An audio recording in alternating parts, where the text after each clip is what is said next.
আজকে করব উচ্ছে দিয়ে ছোলার ডাল দিয়ে একটা রেসিপি। এটা দেখবেন খুব খেতেও খুব ভালো লাগবে আপনার। প্রথমে আমি ছোলার ডালটাকে ধুয়ে পানিতে ভিজিয়ে রেখেছি।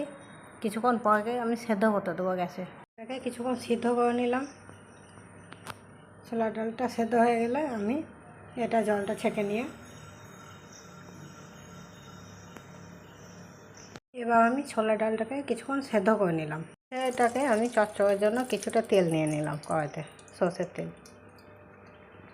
ভালো করে গরম হয়ে গেলে এবার আমি উচ্ছেগুলোকে দিয়ে দেবো। এই দেখুন, আমি উচ্ছেগুলোকে ধুয়ে নিয়ে এসেছি। উচ্ছেগুলোকে কুচো কুচো করে কেটেছি, পেঁয়াজ কেটেছি কুচো করে, আর লঙ্কা লম্বা লম্বা করে কেটেছি। দিয়ে ছোলার ডালগুলো, সেদ্ধ ছোলার ডালগুলোর সঙ্গে দিয়ে ভালো করে ধুয়ে নিয়েছি।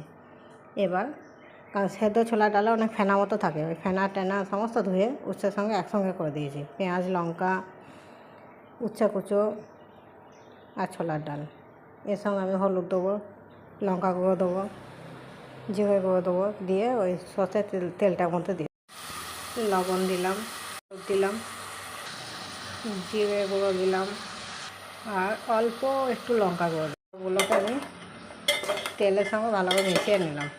দিয়ে এবার কিছুটা জল দিয়ে দেবো।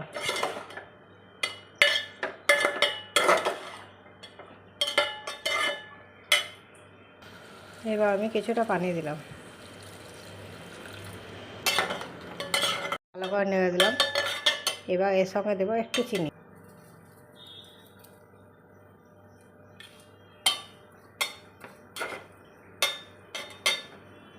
চিনি দিয়ে দিলাম। এবার গ্যাসের ফ্লেমটাকে বাড়িয়ে দেবো।